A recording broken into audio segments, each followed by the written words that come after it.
So I was trying to work out what game to play next, and I was looking at the nominations for the BAFTA Game Awards, the British Academy Game Awards, or whatever they're called, and noticed that this game, Dear Esther, had 5 nominations, including for Best British Game. Somehow it's totally passed me by. I have no idea what it's about, apart from reading the blurb on Steam.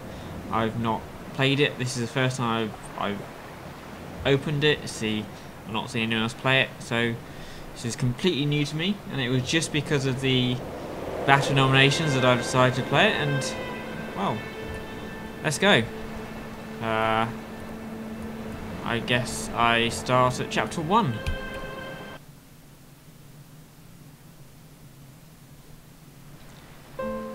Dear Esther, the gulls do not land here anymore. I've noticed that this year they seem to shun the place. Maybe it's the depletion of the fishing stock driving them away. Perhaps it's me. When he first landed here, Donnelly wrote that the herds were sickly and their shepherds the lowest of the miserable classes that populate these Hebridean islands. 300 years later, even they have departed. Okay, so we're in the Hebrides, and there aren't any seagulls around.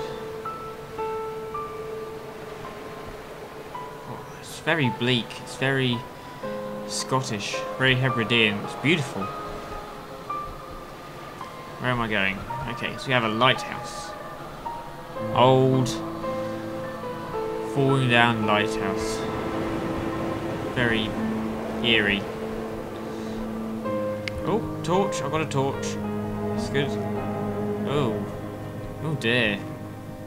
Whoever last used that probably had a curry beforehand. I don't know what I'm doing here. Or anything.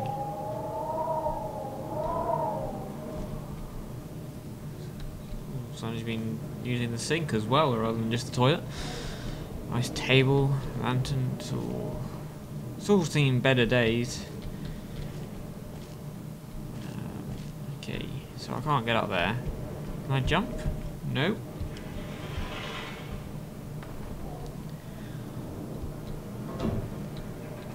Door's fallen off. I suppose that's that door. Somebody's been writing some sort of scientific molecular chemistry thing. C2OH1236. C2OH6. I don't know if that's right. Don't know what it is. Can't get through the door. Oh, there's a book on the table.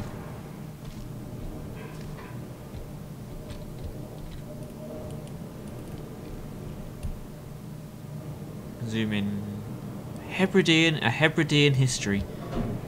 Pack of cards. A map. Can't really do anything with anything. Nice kettle. Old stove. That's seen better days as well. Oh, this place is really old. European Food and Goods Convention, Wolverhampton, 1973. Wow, that must have been a rip-roaring time. I've heard the European Food and Goods Convention is special, and Wolverhampton is special as well. So that must have been fun. There's not much in there. Nice boat. Oh, right in there. More paint. It's blue paint. Lots of the stuff.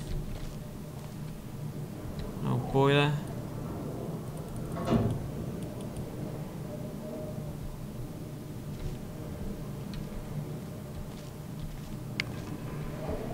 There's a path up there, I'll follow that in a second. See what's around this side. The sea. Sounds are brilliant. Okay, around. I can't jump, so looks like I have got to follow one of these two paths. Either I go up or I go left. Up or left. Let's go left.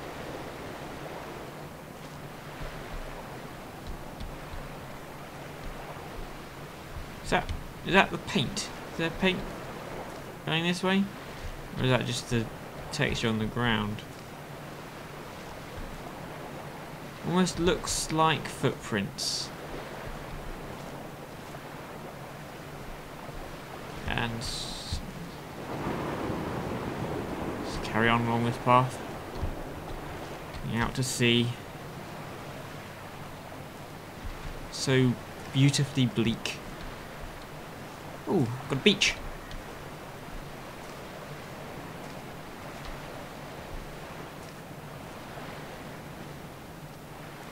Anything on the beach? No.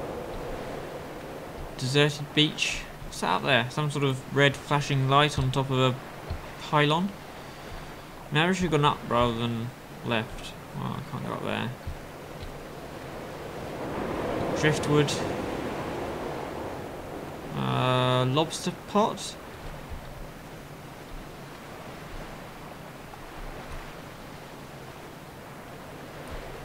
Litter, more lobster pots. I have no idea what I'm supposed to be doing, apart from admiring the scenery. Oh, I can go up here.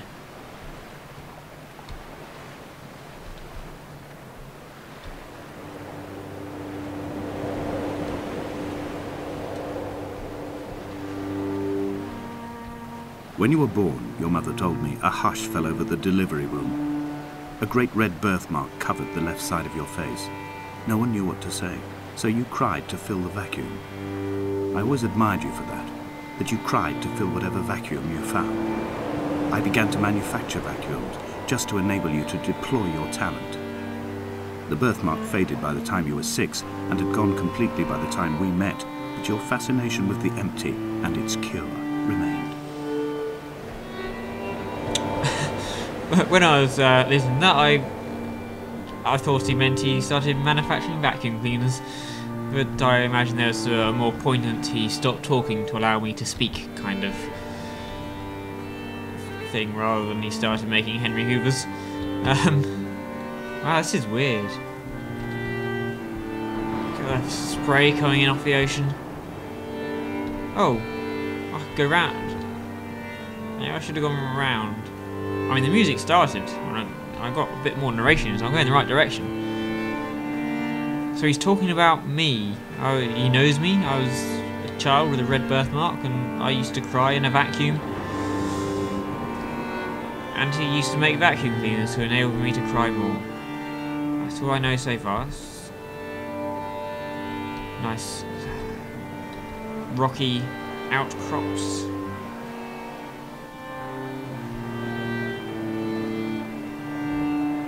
More beach, lovely beach. Ooh, hello. What's this? It's an arrow. It's like the start of a spiral, a helix.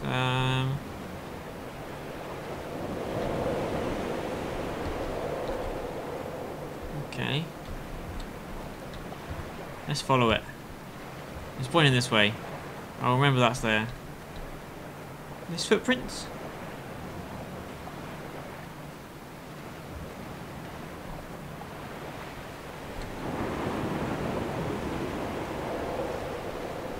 Dear Esther, I found myself to be as featureless as this ocean, as shallow and unoccupied as this bay, a listless wreck without identification. My rocks are these bones, and a careful fence to keep the precipice at bay. Shot through me caves, my forehead a mount. This aerial will transmit into me so. All overexposed, the nervous system, where Donnelly's boots and yours and mine still trample. I will carry a torch for you. I will leave it at the foot of my headstone. You will need it for the tunnels that carry me under. Ooh, that was a bit weird.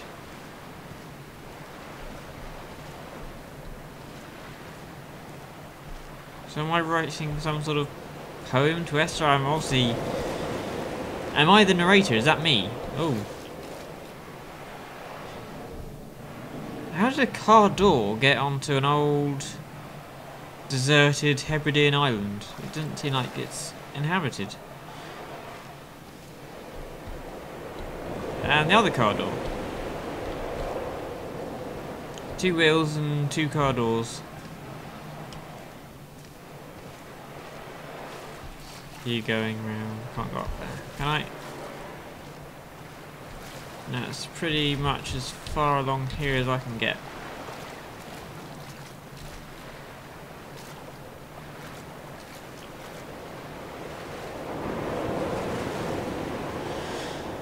Guess I need to go back. Can't go up anywhere. I wonder who Donnelly is. Or Esther. Anyone. What's going on? I'm just stuck on this island. Someone should make a television program about people being stuck on an island.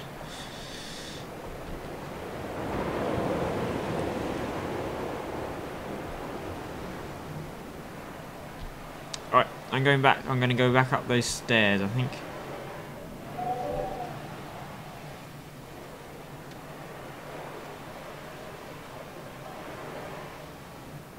He said something about an aerial.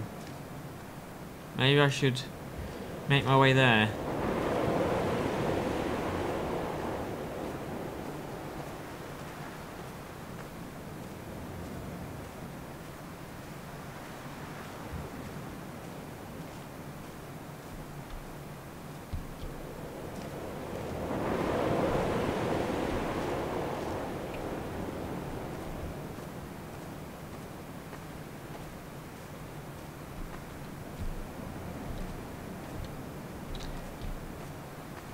More litter. Litter everywhere. Car doors, paper, Coke cans.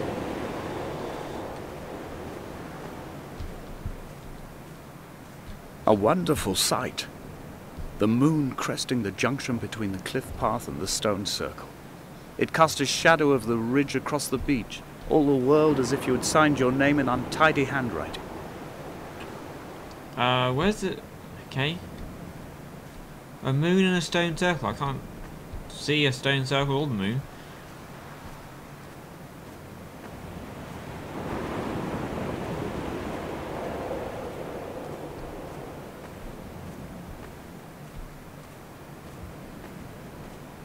Let's keep going along here.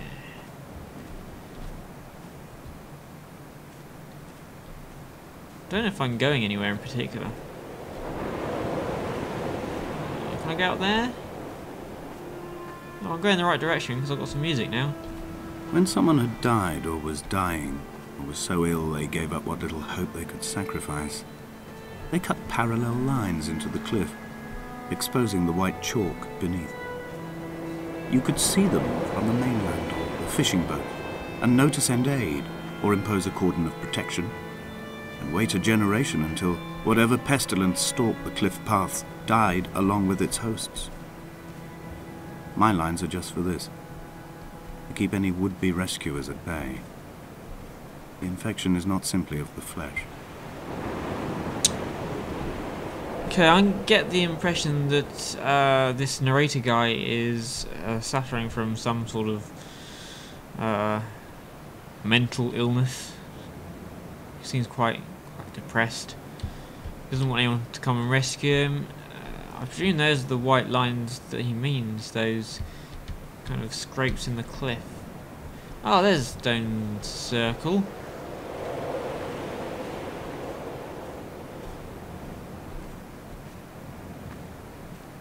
Ooh. Oh, I can go left or right here. I don't like choices, let's go left. Oh, they probably joined back up again. Oh, I'm going away from the stone circle. I wanted to go that way. They were God-fearing people, those shepherds. There was no love in the relationship. Donnelly tells me that they had one Bible that was passed around in strict rotation. It was stolen by a visiting monk in 1776, 2 years before the island was abandoned altogether. In the interim, I wonder, did they assign chapter and verse to the stones and grasses, marking the geography with a superimposed significance that they could actually walk the Bible and inhabit its contradiction. Okay, so we're learning the history of the island as we go. There's some monks and some shepherds. Well, monks stole some Bible, the shepherd's Bible. Donnelly was obviously the historian, whoever Donnelly is. Ah, it's a ship. In a cave. This looks interesting. Dear Esther, I met Paul. I made my own little Oh, good. Who's Paul? My Damascus, a small semi-detached on the outskirts of Wolverhampton. Always nice. We drank coffee in his kitchen and tried to connect to one another. Although he knew I hadn't come in search of an apology, reason or retribution, he still spiraled in panic, thrown high and lucid by his own dented bonnet. Responsibility had made him old. Like us, he'd already passed beyond any conceivable boundary of life. Wolverhampton again. Maybe that was when he was at the European Food and Goods Convention in 1973. The famous Wolverhampton Convention. Oh, I can hear a heartbeat. I'm also heading somewhere I should be, or shouldn't be. Some wind. I can hear a radio? What's in here? I find myself increasingly unable to find that point where the hermit ends and Paul and I begin. We are woven into a sodden blanket, stuffed into the bottom of a boat to stop the leak and hold back the ocean. My neck aches from staring up at the aerial. It mirrors the dull throb in my gut where I am sure I've begun to form another stone. In my dreams, it forms into a perfect representation of Lot's wife, head over her shoulder, staring along the motorway at the approaching traffic in a vacuum of fatalistic calm. Okay. Oh, this is weird. So there's some luminous paintings on the wall, trees, those of things. Or was that some sort of octopus? More chemistry.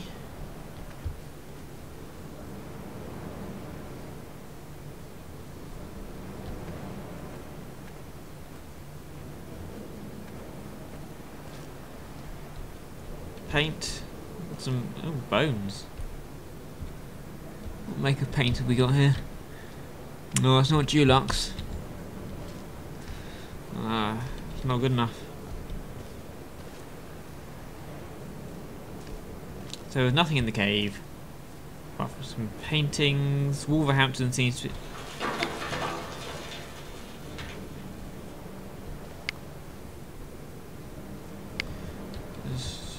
noise from somewhere. Wolverhampton seems to be a theme, and Paul, whoever Paul is.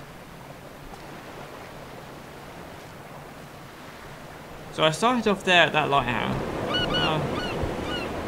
The seagull. I thought the seagulls had gone.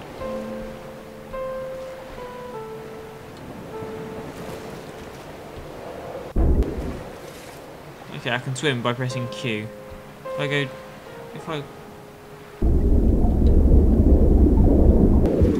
let's not do that. Let's swim rather than drown. Oh, it's an old boat. The water is beautiful. The reflections, everything about this is just... Oh!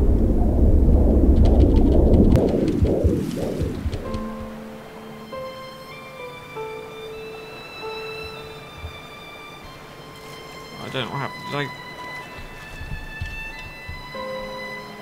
Get out, I'm stuck.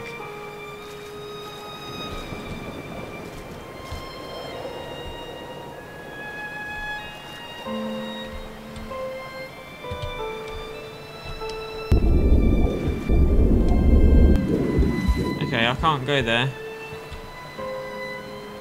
I don't think it seems to be stopping me. I'll head back up this path.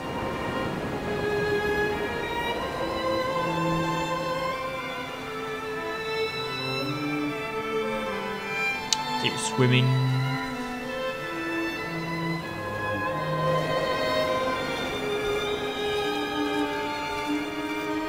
I think I'm kind of lost. Is there a path up here? Seems like a fence up here. Let's try going right here. Over this rock. Can I get over there? No. Oh, it's...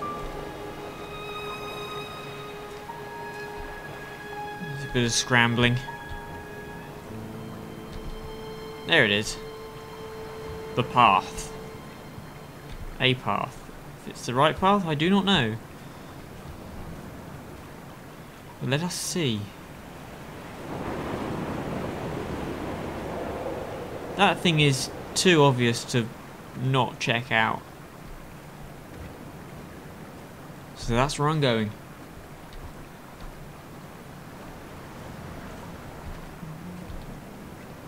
I've become convinced I am not alone Okay, here, there's other people. even though I'm equally sure it is simply a delusion brought upon by circumstance. What circumstance?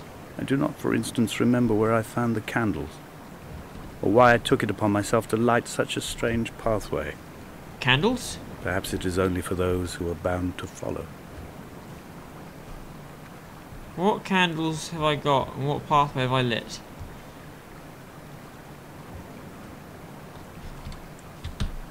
I think the narration is a little bit ahead of where I'm getting. Maybe. Because you mentioned the stone circle earlier before I saw it. I'm flying through the moon, rising over the stone circle. And now... lighting candles in a pathway. What have we got here? This is... what, the Bible? Is that the copy that the monk stole from the shepherds? No, so the stone circle, very nice. Stone circle. More water. Pretty sure I'm alone. Even though narrator guy doesn't think so. I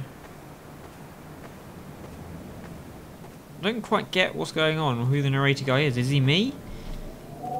Is he writing a diary? It sounds more like letters or a diary, and I'm following his footsteps or something. I don't know.